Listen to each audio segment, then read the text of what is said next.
Sesaat lagi Anda akan menyaksikan Kabar Petang dipersembahkan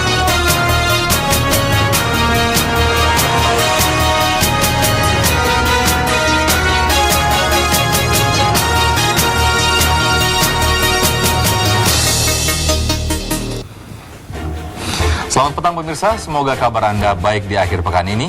Kabar Petang kembali hadir dengan sejumlah informasi.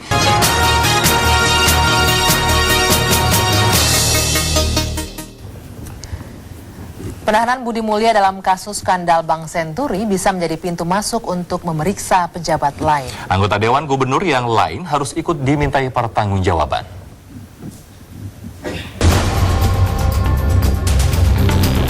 Setelah dianggap mati suri cukup lama, pengungkapan skandal Bank Senturi kini memasuki babak baru. Hari Jumat kemarin, KPK menahan mantan Deputi Gubernur Bank Indonesia, Budi Mulya, usai menjalani pemeriksaan. Bersama Siti Fajriah, Budi Mulya telah ditetapkan sebagai tersangka oleh KPK 1 tahun yang lalu. Hari ini Komisi Pemberantasan Korupsi telah atau sudah melakukan penahanan terhadap tersangka Budi Mulya yang bersangkutan melakukan tindak pidana korupsi dalam pemberian FPJP FPJP itu adalah kepanjangan dari fasilitas pendanaan jangka pendek dan penetapan Bank Senturi sebagai bank gagal berdampak sistemik.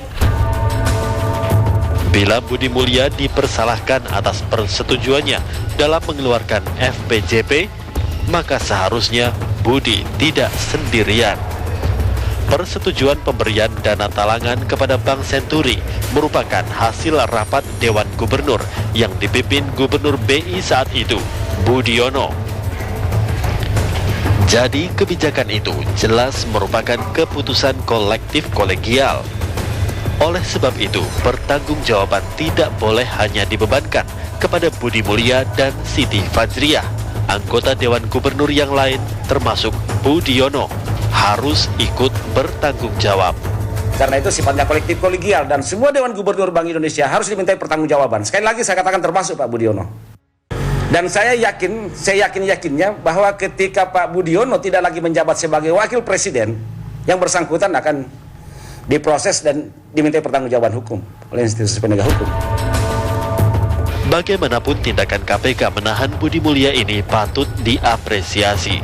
Akankah penahanan ini menjadi langkah awal dalam membongkar mega skandal ini? Jangan sampai penahanan Budi justru menjadi penutup kasus ini. Tim TV One mengabarkan.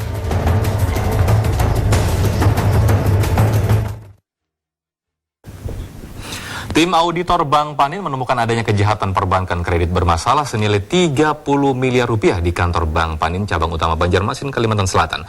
Praktek kotor perbankan ini diduga melibatkan oknum direksi Bank Panin. Tim auditor internal Bank Panin yang menemukan praktek kotor oknum direksi tersebut kini justru diberhentikan.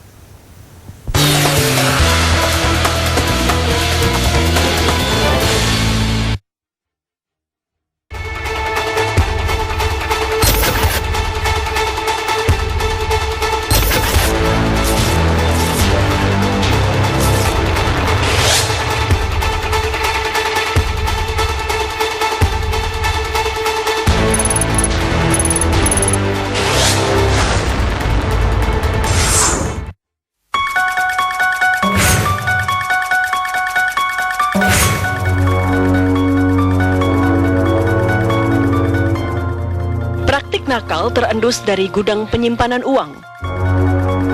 Sejumlah petinggi perbankan disebut-sebut melakukan akal-akalan dengan memainkan kredit untuk mengairi kantong sendiri.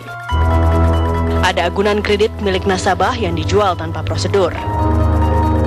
Aset yang dilego ini rupanya dibagi-bagi ke petinggi bank setelah si debitur atau penerima kredit diklaim gagal bayar. Tapi nilai jual aset itu ternyata tak sesuai harga pasar. Penjualannya pun berlangsung di bawah tangan alias tanpa melakukan proses lelang. Risalah Rapat Bank Indonesia periode Agustus 2010. Dalam notulen rahasia ini terungkap pembahasan alot tentang indikasi kejahatan perbankan yang ada di Bank Panin. Pertemuan berlangsung maraton selama hampir 1 bulan penuh di Menara Radius Prawiro, lantai 16 Bank Indonesia. Pesertanya dari Direktorat Pengawasan Bank dan Direktorat Investigasi Bank Sentral. Topik yang dibahas terbilang panas. Temuan tipu-tipu kredit yang dilakukan Bank Panin, kantor cabang utama Banjarmasin, Kalimantan Selatan. Temuan ini berdasarkan auditor internal Bank Panin yang beranggotakan 4 orang, diantaranya Minto Agung Nugroho dan Yusrusyana selaku ketua tim audit. Hasil audit Yus, Minto dan kawan-kawan menemukan berbagai praktik kotor yang ada di Bank Panin cabang Banjarmasin. Tim audit merinci terdapat dana 30 miliar rupiah yang terindikasi menyalahi aturan. Salah satunya penyelesaian kredit bermasalah debitur PT Masrur Borneo. Januari 2010 kami ditugaskan untuk memeriksa cabang Banjarmasin. Itu jumlah tim ada 4 orang. Kebetulan saya ditugaskan sebagai ketua tim. Nah, kami berangkat, terus tanggal 25 kami sudah melakukan pemeriksaan di cabang Banjarmasin. Kemudian seminggu kemudian saya diminta untuk melapor kepada direksi. Akhirnya saya melaporkan secara tertulis kepada Presidir hasil pemeriksaan sementara kita di cabang Banjarmasin.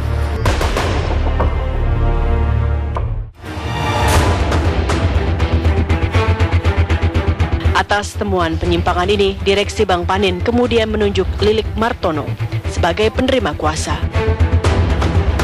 Lilik lantas melaporkan Kepala Cabang Bank Panin Banjarmasin ke Polda Kalimantan Selatan. Namun, usai laporan Lilik ini, masalah muncul. Ada intimidasi, SMS gelap dan teror memenuhi kotak pesan telepon seluler milik tim audit. Puncaknya, Bank Panin merumahkan 3 auditor internalnya.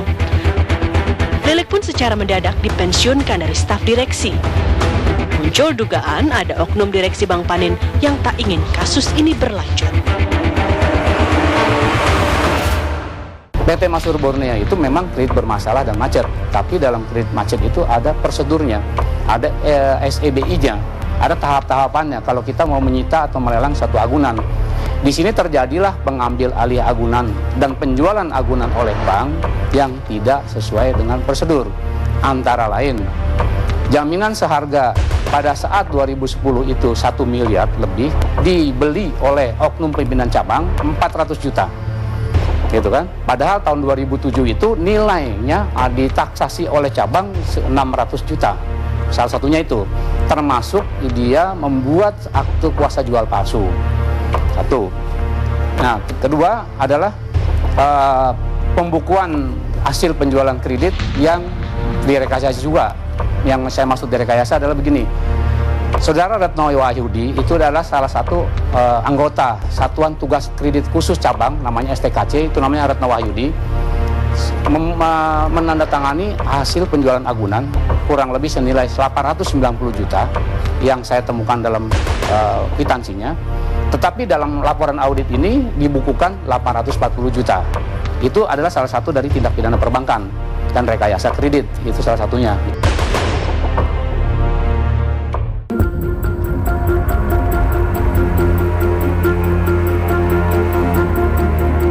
Dari penuturan Lilik, setidaknya Bank Indonesia sampai 2 kali memanggilnya untuk menjelaskan hasil temuan audit Bank Panin. Namun, undangan ini ditahan direksi. Namun untuk panggilan ketiga, surat dari Bank Sentral langsung ditujukan ke mejanya. Lilik mengaku sebelum menghadiri undangan BI, ia diintimidasi oleh salah satu direksi Bank Panin. Alasannya begini, saya diintimidasi langsung oleh Wakil Presiden Direktur Bidang Internasional, Ibu Rosniati Salihin. Saya diundang ke Bank Indonesia pada bulan Agustus. Saya ditemani oleh 3 direktur pada saat itu, padahal saya diundang sendiri oleh tim pengawasan Bank Indonesia.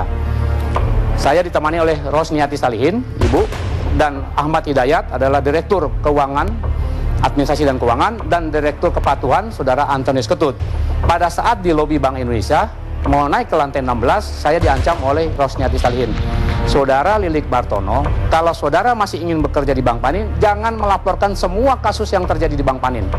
Saya tidak jawab itu. Dan semua itu sudah saya laporkan kepada Bank Indonesia dan sudah dibuat notulennya oleh Bank Indonesia. Dan kenapa aneh sampai hari ini Bank Indonesia tidak menindaklanjuti apa yang sudah dilaporkan oleh saya. Dan terakhir saya bicara kepada Bank Indonesia, sebagai mantan Kepala Biro Pengawasan dan sebagai staf ahli komisaris Bank Panin, melapor resmi kepada Bank Indonesia tidak dilanjuti, apalagi rakyat biasa.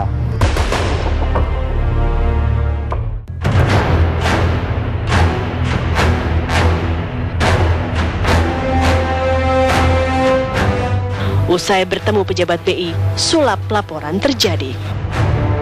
Hasil audit yang dilakukan secara acak Bank Indonesia telah menemukan penyimpangan serius di Bank Panin cabang Banjarmasin. Namun ada tangan-tangan oknum Bank Indonesia yang kemudian disebut-sebut ikut bermain. Laporan audit pun berubah. Opini Bank Indonesia menyebutkan tidak ada satupun unsur pelanggaran undang-undang perbankan yang dilakukan Bank Panin. Lebih tepatnya, hanya kategori pelanggaran kewenangan dan administratif internal bank. Namun, Lilik kini kembali melaporkan kasus ini ke Barreskrim Polri. Ia meyakini ada kejahatan serius di Bank Panin, tapi kasusnya mengendap.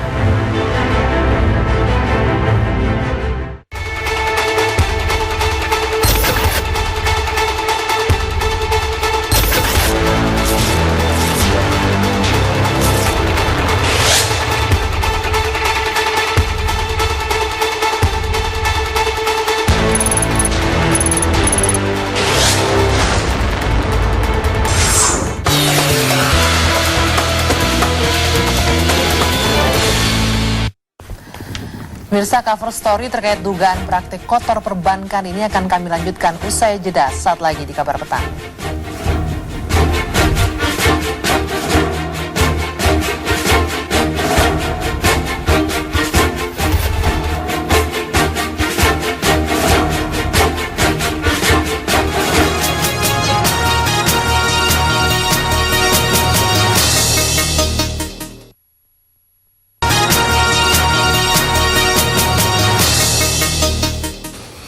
Pemirsa, tim auditor Bank Panin menemukan mantan Kepala Bank Panin Cabang Utama Banjarmasin, Kalimantan Selatan, Herman Kusuma, telah menjual aset salah satu debitur kredit senilai 30 miliar rupiah. Namun Bank Panin menegaskan tidak ada kerugian dari bank maupun nasabah. Sebaliknya, Bank Indonesia melihat ada dugaan penipuan yang dilakukan oleh Bank Panin.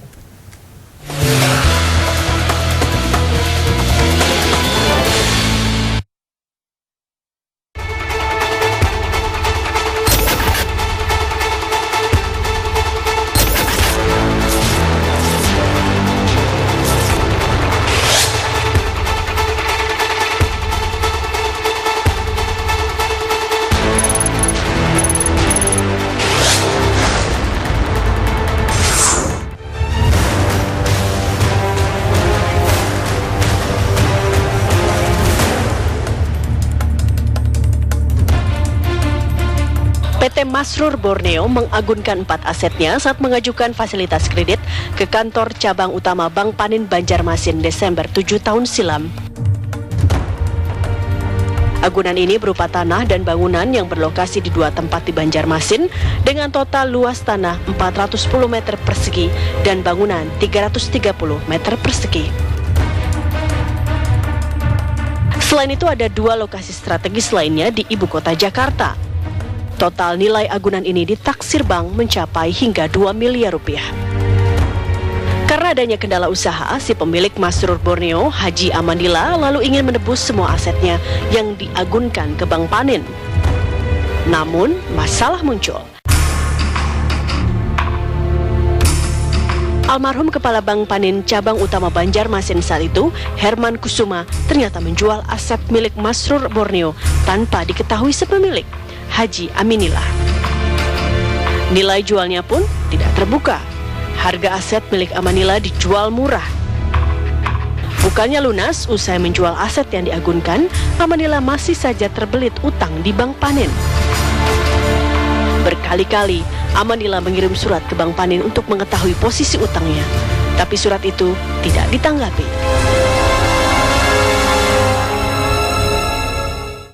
Satu yang di Jakarta tanpa sepengetahuan kita dijual dari kepala Bank Panin. Siapa Pak? Pak Herman Kasuma.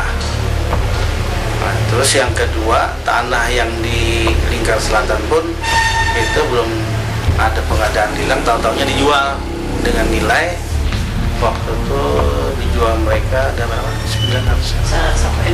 1 M ya. Tapi yang dimasukkan 840. Nah, dijual mereka 1 M, yang di store ke rekening kita 840. Nah, setelah itu kita surati beberapa kali surat, tidak pernah dibalas. Surat kita berapa sih lagi yang kekurangan kita, gitu kan? Kemudian yang tanah di situ akta kuasanya. Nah, akta kuasa jualnya itu adalah fiktif.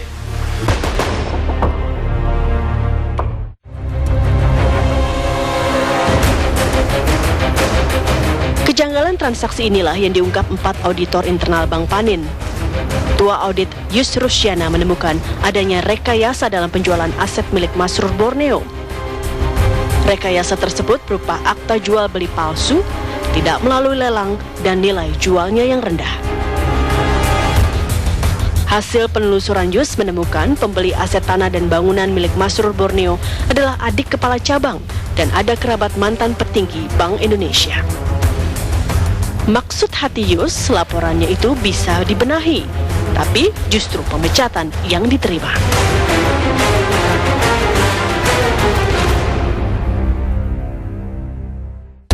Setelah tadi nyambung, setelah kami disuruh merubah, kami menolak. Akhirnya setelah itu saya sendiri dengan bersama 3 orang teman ini nonjok, sampai akhirnya tanggal 27 April saya diinformasikan sore hari itu ditelepon oleh Kepala Biro Umum Personalia bahwa saya tanggal 28 April suruh menghadap kepada Biro Umum Personalia.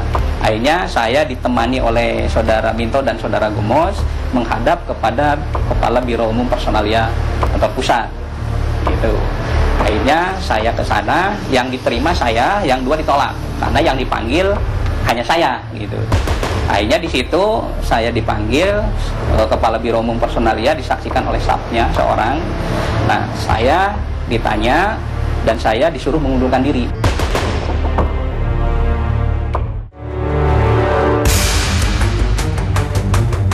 Sengketa segitiga Bank Panin antara direksi, auditor internal, dan pemilik Masrur Borneo sempat mengundang reaksi Senayan. Komisi Perbankan DPR pernah berencana membuat panitia kerja kejahatan perbankan, namun keinginan itu kandas. Masalah Bank Panin dinilai hanya persoalan internal dan jauh dari tindak pidana perbankan. Jadi ini adalah policy dari para manajemen Bank Panin untuk menindaklanjuti permasalahan internal terkait dengan karyawannya. Karena ada ketidakpuasan dari sejumlah karyawan, melaporlah ke Bank Indonesia. Bank Indonesia pun menyikapi sampai hari ini karena hukum kalau tidak salah. Ini sebenarnya tidak bagus. Jadi menurut saya Bank Panin segera menyelesaikan masalah internalnya dan juga Bank Indonesia harus juga mengawasi apa yang terjadi sebenarnya. Karena isu ini akan terus berkembang dan akan merugikan industri perbankan, termasuk bank itu sendiri. Janjinya Bank Panin akan menyelesaikan secara internal dan karena itu kita anggap selesai. Ada kasus yang lain yaitu yang dalam konteks yang diambil oleh ANZ atau apa begitu, yang ternyata tidak bisa diapakan. Dan lalu Bank Indonesia meminta supaya itu diinvestasikan dan saya kira kita mendukung itu. Saya tidak setuju bahwa yang namanya PHK auditor itu harus diselesaikan internal. Ini sebetulnya kan akibat dari pemanggilan Bank Indonesia untuk meminta keterangan langsung kepada tim auditnya. 1. Kedua, saya sudah ditugaskan secara khusus oleh Bank Indonesia dan sudah ada keluar satu pernyataan dari Deputi Pengawasan Bank Indonesia, Ibu Rianti Asali, bahwa terjadi pidana. ya kan? Di situ kenapa Pak Ronald Waas itu menyatakan bahwa itu urusan internal Bank Panin, itu sangat salah saya bicara itu gitu. Setuju bahwa yang namanya PHK auditor itu harus diselesaikan internal. Ini sebetulnya kan akibat dari pemanggilan Bank Indonesia untuk meminta keterangan langsung kepada tim auditnya. Satu. Kedua, saya sudah ditugaskan secara khusus oleh Bank Indonesia dan sudah ada keluar satu pernyataan dari Deputi Pengawasan Bank Indonesia, Ibu Rianti Asali, bahwa terjadi pidana, ya kan? Di situ kenapa Pak Ronald Waas itu menyatakan bahwa itu urusan internal Bank Panin, itu sangat salah saya bicara itu gitu. Dan yang namanya yang saudara Ketut Antonius itu yang pada saat itu hadir di Komisi 11, saya bicara kepada majelis bahwa saudara Ketut Antonius itu ada termasuk direktur yang mengikut merekayasa laporan audit. Saya minta semua orang itu adalah di fit and proper. Termasuk Pak Rostian Samsudin juga saya sudah berkomunikasi dan berkorespondensi dengan presidennya Rostian Samsudin.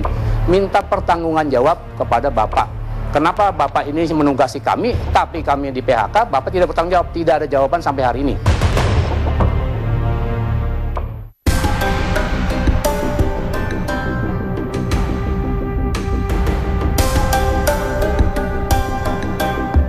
Direksi Bank Panin pun tak mau menanggapi kasus ini. Hanya melalui surat resminya, Bank Panin menegaskan tidak ada kerugian dari bank dan nasabah. Pemecatan terhadap auditor internal merupakan tindakan disiplin yang diterapkan perusahaan. Bank Indonesia melihat ada dua kasus yang tengah melilit Bank Panin. Pertama, soal dugaan penipuan. Kedua, sengketa internal penerima kerja dan pemberi kerja. Kasus ini pun diminta diselesaikan di internal Bank Panin.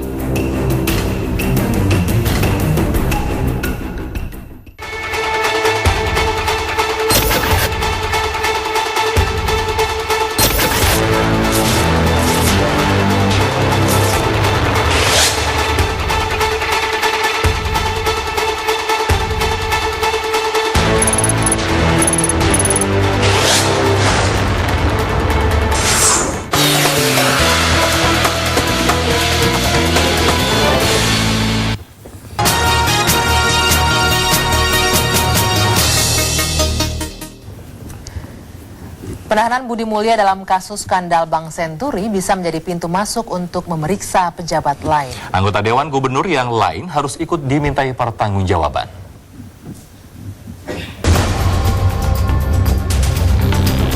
Setelah dianggap mati suri cukup lama, pengungkapan skandal Bank Senturi kini memasuki babak baru. Hari Jumat kemarin, KPK menahan mantan Deputi Gubernur Bank Indonesia, Budi Mulya. Usai menjalani pemeriksaan, bersama Siti Fajriah, Budi Mulya telah ditetapkan sebagai tersangka oleh KPK 1 tahun yang lalu. Hari ini Komisi Pemberantasan Korupsi telah atau sudah melakukan penahanan terhadap tersangka Budi Mulya, yang bersangkutan melakukan tindak pidana korupsi dalam pemberian FPJP. FPJP itu adalah kepanjangan dari fasilitas pendanaan jangka pendek dan penetapan Bank Senturi sebagai bank gagal berdampak sistemik. Bila Budi Mulya dipersalahkan atas persetujuannya dalam mengeluarkan FPJP, maka seharusnya Budi tidak sendirian. Persetujuan pemberian dana talangan kepada Bank Senturi merupakan hasil rapat Dewan Gubernur yang dipimpin Gubernur BI saat itu, Budiono. Jadi kebijakan itu jelas merupakan keputusan kolektif kolegial. Oleh sebab itu, pertanggungjawaban tidak boleh hanya dibebankan kepada Budi Mulya dan Siti Fajriah. Anggota Dewan Gubernur yang lain, termasuk Budiono, harus ikut bertanggung jawab.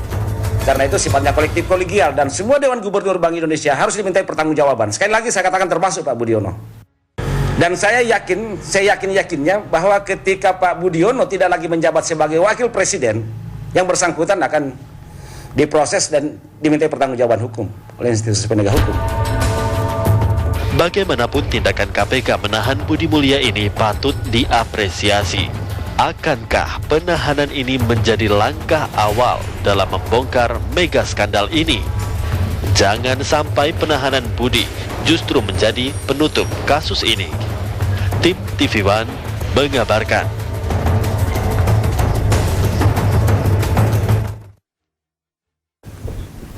Tim auditor Bank Panin menemukan adanya kejahatan perbankan kredit bermasalah senilai 30 miliar rupiah di kantor Bank Panin cabang utama Banjarmasin, Kalimantan Selatan. Praktek kotor perbankan ini diduga melibatkan oknum direksi Bank Panin. Tim auditor internal Bank Panin yang menemukan praktek kotor oknum direksi tersebut kini justru diberhentikan.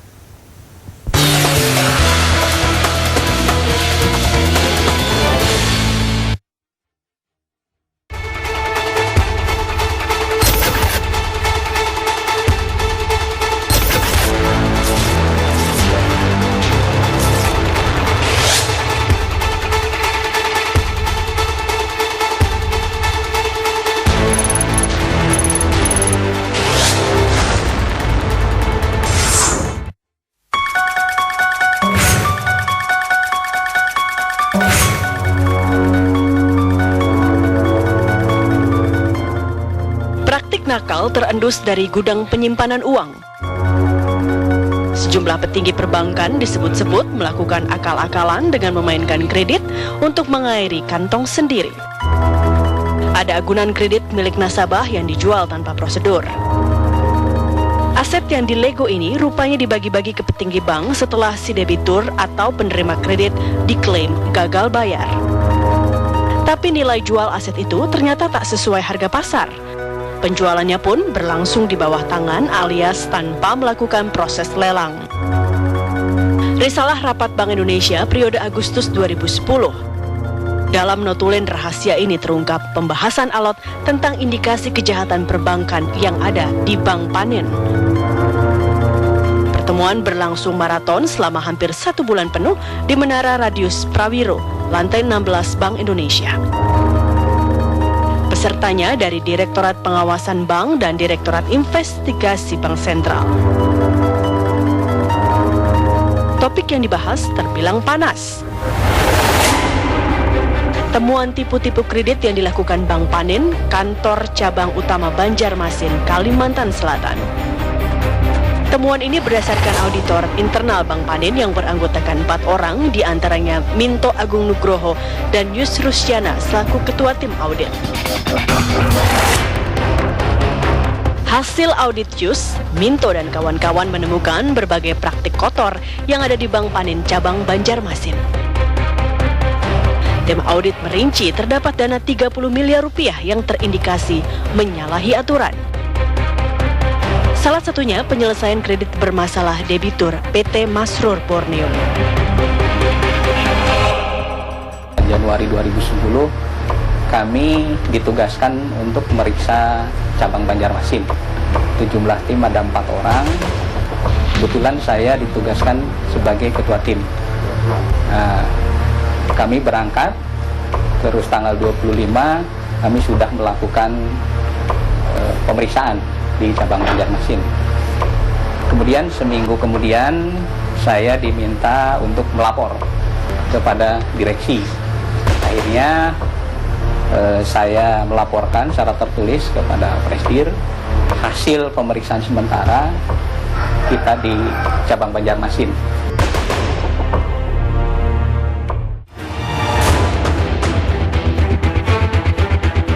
Atas temuan penyimpangan ini, Direksi Bank Panin kemudian menunjuk Lilik Martono sebagai penerima kuasa. Lilik lantas melaporkan Kepala Cabang Bank Panin Banjarmasin ke Polda Kalimantan Selatan. Namun, usai laporan Lilik ini, masalah muncul. Ada intimidasi, SMS gelap dan teror memenuhi kotak pesan telepon seluler milik tim audit. Puncaknya, Bank Panin merumahkan 3 auditor internalnya. Lilik pun secara mendadak dipensiunkan dari staf direksi. Muncul dugaan ada oknum direksi Bank Panin yang tak ingin kasus ini berlanjut.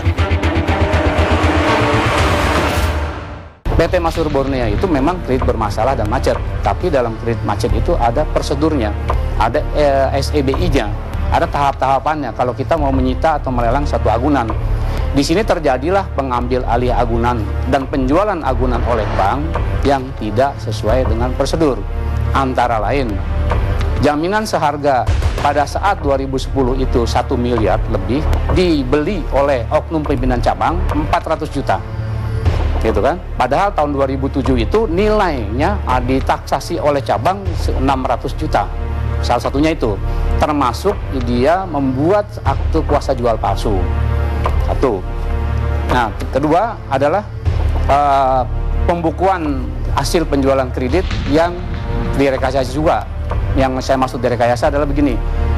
Saudara Retno Wahyudi itu adalah salah satu anggota Satuan Tugas Kredit Khusus Cabang, namanya STKC, itu namanya Retno Wahyudi, menandatangani hasil penjualan agunan kurang lebih senilai 890 juta yang saya temukan dalam kwitansinya. Tetapi dalam laporan audit ini dibukukan 840 juta. Itu adalah salah satu dari tindak pidana perbankan dan rekayasa kredit, itu salah satunya.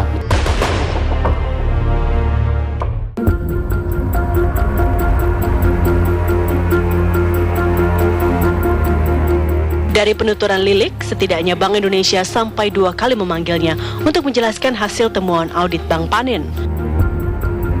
Namun undangan ini ditahan direksi. Namun untuk panggilan ketiga, surat dari Bank Sentral langsung ditujukan ke mejanya. Lilik mengaku sebelum menghadiri undangan BI, ia diintimidasi oleh salah satu direksi Bank Panin.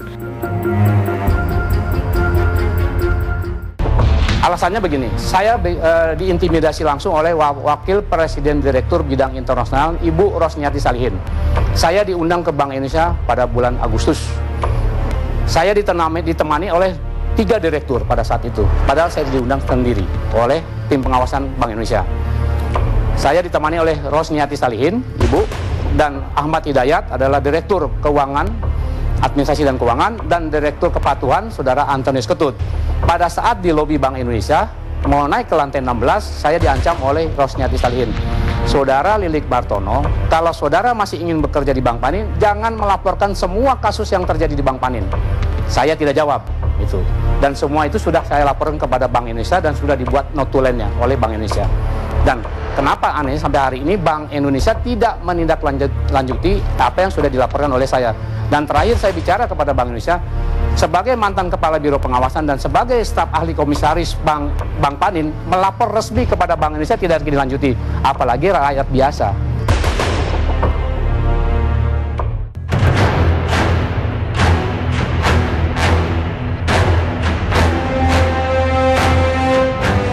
Usai bertemu pejabat BI, sulap laporan terjadi. Hasil audit yang dilakukan secara acak Bank Indonesia telah menemukan penyimpangan serius di Bank Panin cabang Banjarmasin. Namun ada tangan-tangan oknum Bank Indonesia yang kemudian disebut-sebut ikut bermain. Laporan audit pun berubah. Opini Bank Indonesia menyebutkan tidak ada satupun unsur pelanggaran undang-undang perbankan yang dilakukan Bank Panin. Lebih tepatnya, hanya kategori pelanggaran kewenangan dan administratif internal bank. Namun, Lilik kini kembali melaporkan kasus ini ke Barreskrim Polri. Ia meyakini ada kejahatan serius di Bank Panin, tapi kasusnya mengendap.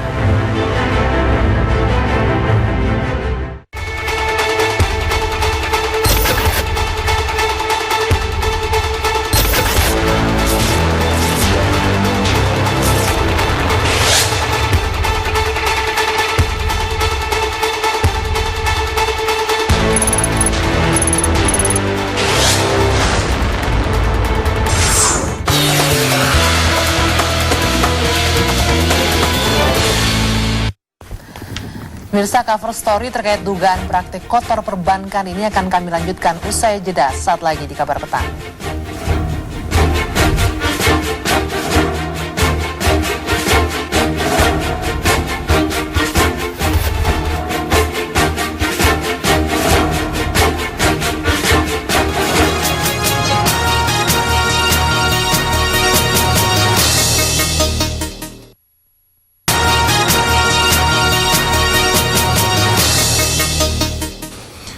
Pemirsa, tim auditor Bank Panin menemukan mantan Kepala Bank Panin Cabang Utama Banjarmasin, Kalimantan Selatan, Herman Kusuma, telah menjual aset salah satu debitur kredit senilai 30 miliar rupiah. Namun Bank Panin menegaskan tidak ada kerugian dari bank maupun nasabah. Sebaliknya, Bank Indonesia melihat ada dugaan penipuan yang dilakukan oleh Bank Panin.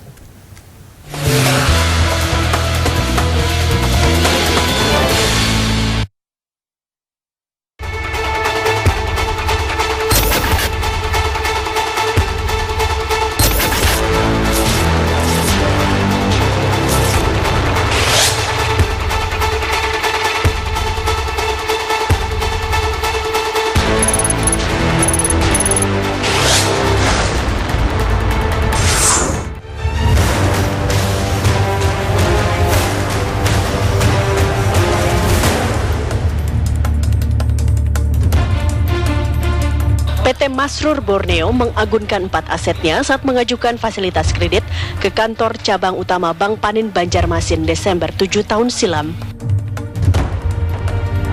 Agunan ini berupa tanah dan bangunan yang berlokasi di 2 tempat di Banjarmasin dengan total luas tanah 410 meter persegi dan bangunan 330 meter persegi. Selain itu ada 2 lokasi strategis lainnya di ibu kota Jakarta. Total nilai agunan ini ditaksir bank mencapai hingga 2 miliar rupiah.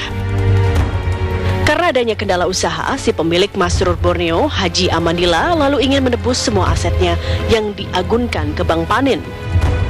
Namun, masalah muncul. Almarhum Kepala Bank Panin Cabang Utama Banjarmasin saat itu, Herman Kusuma, ternyata menjual aset milik Masrur Borneo tanpa diketahui sepemilik, Haji Aminillah. Nilai jualnya pun tidak terbuka. Harga aset milik Aminillah dijual murah. Bukannya lunas, usai menjual aset yang diagunkan, Aminillah masih saja terbelit utang di Bank Panin. Berkali-kali, Aminillah mengirim surat ke Bank Panin untuk mengetahui posisi utangnya, tapi surat itu tidak ditanggapi.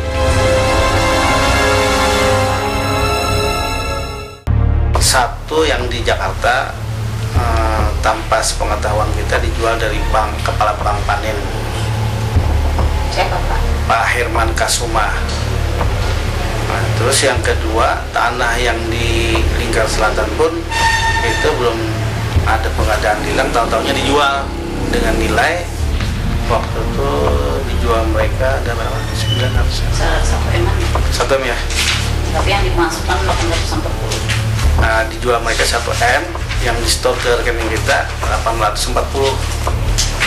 Nah, setelah itu kita surati beberapa kali, surat tidak pernah dibalas. Surat kita berapa sih lagi yang kekurangan kita, gitu kan?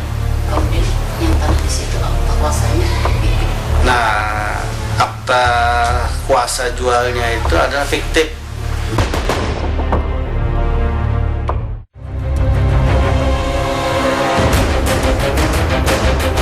Kejanggalan transaksi inilah yang diungkap 4 auditor internal Bank Panin. Ketua Audit Yusrusyana menemukan adanya rekayasa dalam penjualan aset milik Masrur Borneo. Rekayasa tersebut berupa akta jual beli palsu, tidak melalui lelang, dan nilai jualnya yang rendah. Hasil penelusuran Yus menemukan pembeli aset tanah dan bangunan milik Masrur Borneo adalah adik kepala cabang dan ada kerabat mantan petinggi Bank Indonesia. Maksud hati Yus, laporannya itu bisa dibenahi, tapi justru pemecatan yang diterima.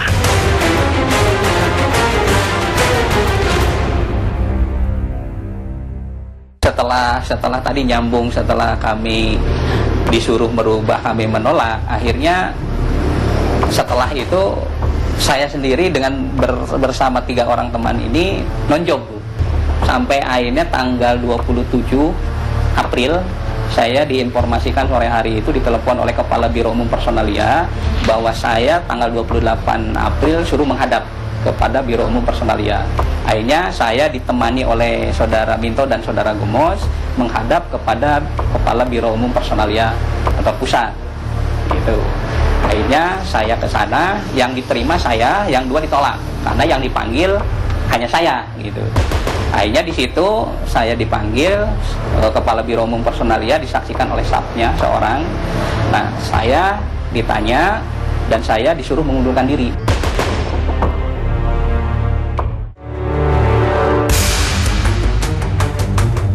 Sengketa segitiga Bank Panin antara direksi, auditor internal, dan pemilik Masrur Borneo sempat mengundang reaksi Senayan. Komisi Perbankan DPR pernah berencana membuat panitia kerja kejahatan perbankan, namun keinginan itu kandas. Masalah Bank Panin dinilai hanya persoalan internal dan jauh dari tindak pidana perbankan. Jadi ini adalah policy dari para manajemen Bank Panin untuk menindaklanjuti permasalahan-permasalahan internal terkait dengan karyawannya. Karena ada ketidakpuasan dari sejumlah karyawan, melaporlah ke Bank Indonesia. Bank Indonesia pun menyikapi sampai hari ini karena hukum kalau tidak salah. Ini sebenarnya tidak bagus. Jadi menurut saya Bank Panin segera menyelesaikan masalah internalnya dan juga Bank Indonesia harus juga mengawasi apa yang terjadi sebenarnya. Karena isu ini akan terus berkembang dan akan merugikan industri perbankan, termasuk bank itu sendiri. Janjinya Bank Panin akan menyelesaikan secara internal dan karena itu kita anggap selesai. Ada kasus yang lain yaitu yang dalam konteks yang diambil oleh ANZ atau apa begitu, yang ternyata tidak bisa diapakan. Dan lalu Bank Indonesia meminta supaya itu diinvestasikan dan saya kira kita mendukung itu. Saya tidak setuju bahwa yang namanya PHK auditor itu harus diselesaikan internal.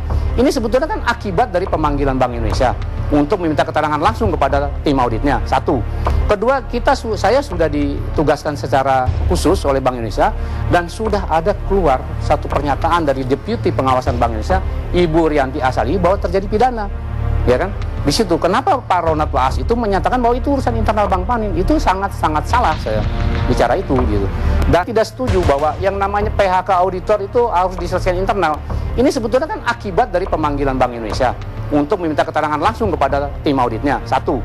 Kedua, saya sudah ditugaskan secara khusus oleh Bank Indonesia dan sudah ada keluar satu pernyataan dari Deputi Pengawasan Bank Indonesia, Ibu Rianti Asali, bahwa terjadi pidana. Ya kan? Di situ kenapa Pak Ronald Waas itu menyatakan bahwa itu urusan internal Bank Panin, itu sangat-sangat salah saya bicara itu gitu. Dan yang namanya yang Saudara Ketut Antonius itu yang pada saat itu hadir di Komisi 11, saya bicara kepada majelis bahwa Saudara Ketut Antonius itu ada termasuk direktur yang mengikut merekayasa laporan audit. Saya minta semua orang itu adalah di fit and proper. Termasuk Pak Rostian Samsudin juga saya sudah berkomunikasi dan berkorespondensi dengan presidennya Rostian Samsudin. Minta pertanggungan jawab kepada Bapak. Kenapa Bapak ini menugasi kami, tapi kami di PHK, Bapak tidak bertanggung jawab, tidak ada jawaban sampai hari ini.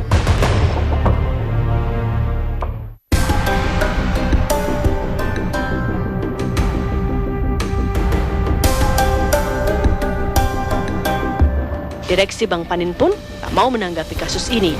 Hanya melalui surat resminya, Bank Panin menegaskan tidak ada kerugian dari bank dan nasabah. Pemecatan terhadap auditor internal merupakan tindakan disiplin yang diterapkan perusahaan.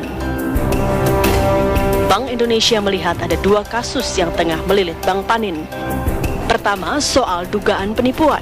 Kedua, sengketa internal penerima kerja dan pemberi kerja. Kasus ini pun diminta diselesaikan di internal Bank Panin.